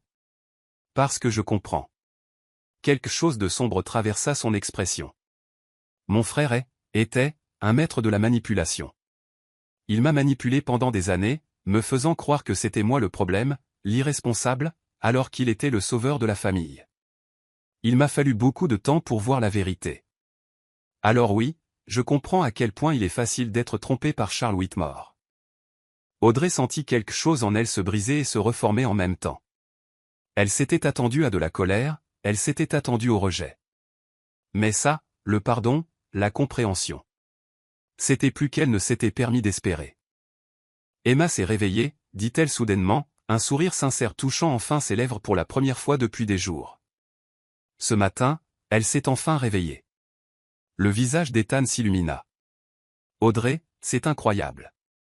Tu dois être soulagée, effrayée, reconnaissante, tout en même temps. » Elle laissa échapper un rire larmoyant. « J'ai presque pas voulu y croire quand je l'ai vue, mais elle est vraiment de retour. » Alors, quelque chose de bon est sorti de tout ça. Oui. Audrey regarda là où leurs mains étaient entrelacées. Et toi? Tu es quelque chose de bon aussi. Ethan resta silencieux, ses yeux étudiant son visage avec une intensité qui lui donnait envie de détourner le regard, mais elle se força à tenir bon. Audrey, commença-t-il avec hésitation, je ne veux pas te mettre la pression, Dieu sait que tu as traversé assez d'enfer, mais j'ai besoin de savoir. Il prit une profonde inspiration. Y avait-il quelque chose de vrai entre nous?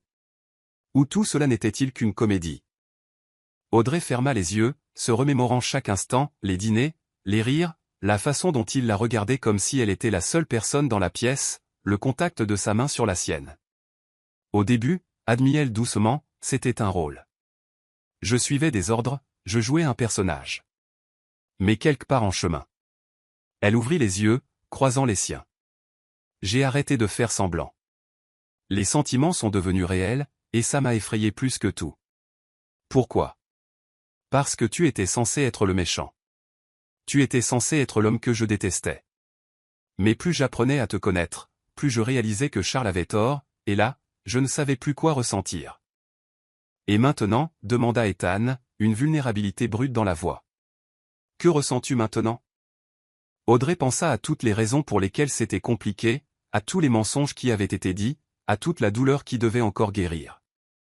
Mais elle pensa aussi à la façon dont il s'était jeté devant une balle pour elle, à la façon dont il lui pardonnait alors qu'il n'en avait aucune obligation, à la façon dont, même maintenant, blessé et trahi, il la regardait encore comme si elle était quelque chose de précieux.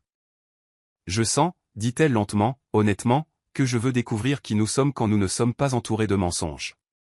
Je sens que tu mérites quelqu'un qui soit complètement honnête avec toi. Et je sens. Elle serra sa main. Que peut-être, juste peut-être, nous pouvons trouver quelque chose de vrai au milieu de tout ce chaos. Le sourire qui illumina le visage d'Ethan fut comme le soleil se levant après la tempête la plus sombre. Ça, dit-il doucement, c'est tout ce que j'avais besoin d'entendre. Et là, dans cette chambre d'hôpital, avec ses murs blancs stériles et l'odeur de désinfectant dans l'air, quelque chose de nouveau commença à pousser. Pas de l'amour. Pas encore. Mais la promesse de l'amour. Une fondation construite non pas sur des mensonges, mais sur la vérité. Non pas sur la manipulation, mais sur le choix. Et peut-être, pensa Audrey alors qu'Ethan tirait doucement sa tête pour qu'elle repose sur son épaule valide, que c'était plus précieux que tout ce qui avait existé avant. 6 mois plus tard, le soleil matinal peignait le ciel de nuances d'or et de rose alors qu'Audrey se tenait sur le porche de la maison en bord de mer, regardant les vagues se briser doucement sur le sable. L'air salé remplissait ses poumons, apportant avec lui un sentiment de paix qu'elle ne pensait plus jamais ressentir. La brise jouait dans ses cheveux blonds, maintenant plus longs, plus sains, tout comme tout le reste dans sa vie. Tant de choses avaient changé depuis cette terrible nuit dans le bureau d'Ethan. Charles purgeait une peine de 25 ans pour meurtre, tentative de meurtre, falsification de preuves et une liste de crimes financiers qu'il avait fallu des semaines au procureur pour cataloguer entièrement. Audrey avait assisté au procès, assise silencieusement alors que témoin après témoin révélait l'étendue réelle de ses manipulations. Lorsque Charles l'avait vue dans la galerie, il avait simplement hoché la tête, non pas par défi, mais par acceptation. C'était ce qui se rapprochait le plus d'excuses qu'elle obtiendrait de lui. Et étrangement, c'était suffisant. Parce qu'Audrey avait appris que s'accrocher à la colère, c'était comme boire du poison et s'attendre à ce que l'autre meure. Elle avait choisi de lâcher prise, pas pour lui, mais pour elle-même. Pour qu'elle puisse enfin respirer sans que le poids de la haine ne lui écrase la poitrine. Emma avait récupéré miraculeusement. Les médecins disaient que ce serait un long processus, physiothérapie, ergothérapie, séances de conseils interminables pour traiter le traumatisme. Mais Emma était plus forte que quiconque ne l'imaginait. Elle avait réappris à marcher, à écrire, à se reconnecter au monde. Et bien qu'elle fît encore des cauchemars à propos de l'incendie, elle était vivante. Elle riait à nouveau. Elle rêvait à nouveau. Elle était maintenant sur la plage en contrebas, marchant pieds nus dans le sable avec un livre à la main, s'arrêtant occasionnellement pour regarder les mouettes plonger dans l'océan. Audrey sourit en la regardant, sa petite sœur, son ancre, sa raison de continuer à se battre quand tout semblait perdu. Du café, demanda une voix familière derrière elle. Audrey se tourna pour trouver Ethan debout dans l'encadrement de la baie vitrée, tenant 2 tasses fumantes. Il portait un jean délavé et un simple t-shirt blanc, les pieds nus, les cheveux en désordre à cause du sommeil. L'épaule qui avait été blessée était complètement guérie maintenant, bien qu'il portât toujours une petite cicatrice, un rappel permanent de la nuit où il avait failli tout perdre. Il semblait plus léger qu'il y a 6 mois, plus libre, comme si un poids qu'il portait depuis des années avait enfin été enlevé. Toujours, répondit Audrey en prenant la tasse qu'il lui tendait. Ethan la rejoignit sur le porche, se tenant si près que leurs épaules se touchaient. Ils restèrent dans un silence confortable un moment, regardant Emma sur la plage, l'océan s'étendant à l'infini devant eux. « À quoi penses-tu » demanda finalement Ethan. « À quel point les choses ont changé. À comment, il y a 6 mois, je ne pensais pas survivre au lendemain. Et maintenant ?» Elle le regarda, un doux sourire touchant ses lèvres. « J'ai ça. La paix. Toi. Emma de retour. Une seconde chance dans la vie. » Les secondes chances sont sous-estimées, convint Ethan en prenant une gorgée de café. Mais elles sont aussi effrayantes. Pourquoi? Parce que maintenant, nous avons de nouveau quelque chose à perdre. Audrey considéra cela, puis secoua la tête. Non, nous avons quelque chose à protéger. Il y a une différence. Perdre implique que nous n'avons aucun contrôle. Mais protéger, c'est un choix. Et je choisis de me réveiller chaque jour et de me battre pour ce que nous avons construit. Ethan se tourna pour lui faire face complètement, posant sa tasse sur le côté. Il y avait quelque chose de différent dans ses yeux aujourd'hui, de la nervosité peut-être point mêlée de détermination. Audrey, je dois te demander quelque chose. Ça a l'air sérieux. Ça l'est. Il prit sa tasse, la posa sur le côté, puis prit les deux mains d'Audrey dans les siennes. Ces 6 derniers mois ont été inattendus. Notre histoire a commencé par des mensonges et de la trahison. Nous aurions dû nous détruire l'un l'autre. Mais au lieu de cela, nous avons trouvé quelque chose que je ne pensais jamais trouver. L'honnêteté. La complicité. Et quelque chose que je ne peux appeler autrement que de l'amour. Le cœur d'Audrey se mit à battre plus fort. Ethan, laisse-moi finir. Il sourit nerveusement. Je sais que nous avons encore beaucoup à guérir. Je sais que ce ne sera pas toujours facile. Mais je sais aussi que je ne veux pas passer un seul jour sans toi. Je ne veux pas me réveiller dans un lit vide. Je ne veux pas prendre mon petit déjeuner seul. Je ne veux pas construire un avenir où tu ne serais pas. Et puis, à la stupeur absolue d'Audrey, Ethan posa un genou à terre. « Oh mon Dieu !» murmura-t-elle, les larmes montant déjà aux yeux. Ethan sortit de sa poche un petit écrin de velours bleu, qu'il ouvrit pour révéler une bague simple mais d'une élégance rare. Un anneau en or blanc orné d'un diamant unique qui captait la lumière du soleil et la reflétait en 1000 couleurs. « Audrey Bennett, dit-il, la voix tremblant légèrement. Tu es la personne la plus courageuse, la plus forte et la plus extraordinaire que j'ai jamais rencontrée. Tu m'as vu au plus bas et tu as choisi de rester. Tu m'as pardonné alors que je ne savais même pas que j'avais besoin de pardon. Tu m'as donné envie d'être meilleur. Et je veux passer le reste de ma vie à te prouver que tu as fait le bon choix. » Il prit une profonde inspiration. « Veux-tu m'épouser ?» Le temps sembla se suspendre. Audrey regarda l'homme agenouillé devant elle. L'homme qu'elle avait été envoyée pour détruire, mais qui l'avait sauvée. L'homme qui s'était jeté devant une balle pour elle.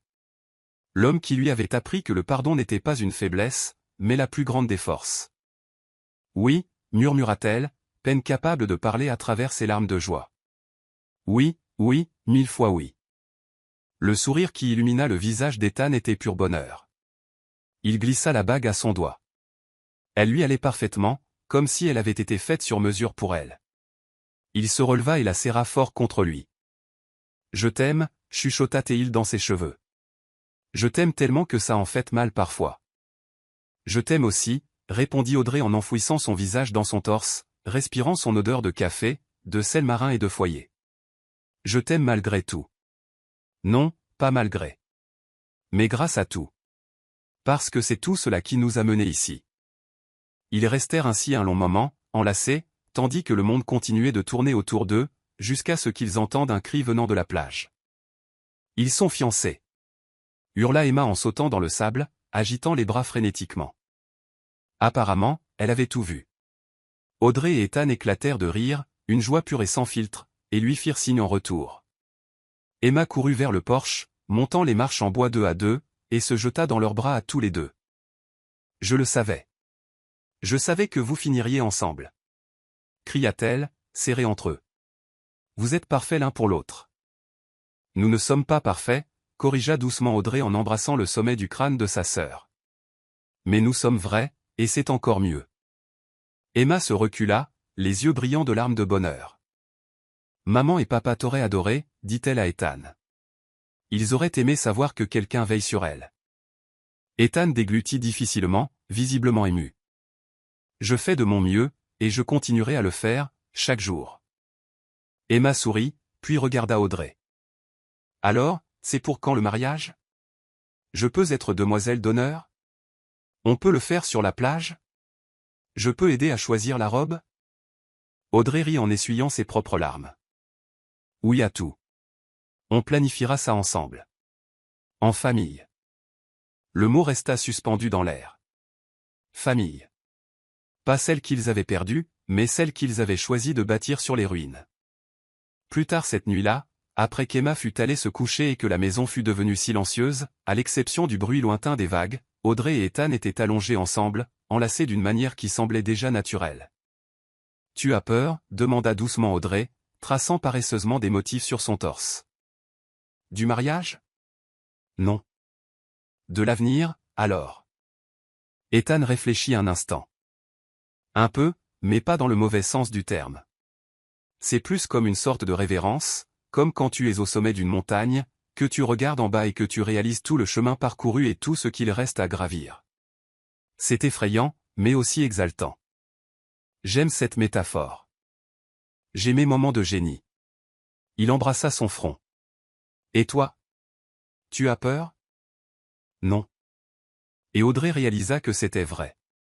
Pour la première fois depuis l'incendie, depuis que sa vie avait volé en éclats, elle n'avait pas peur. Parce que pour la première fois, j'ai l'impression d'être aux commandes de ma propre histoire. Je ne suis plus la victime.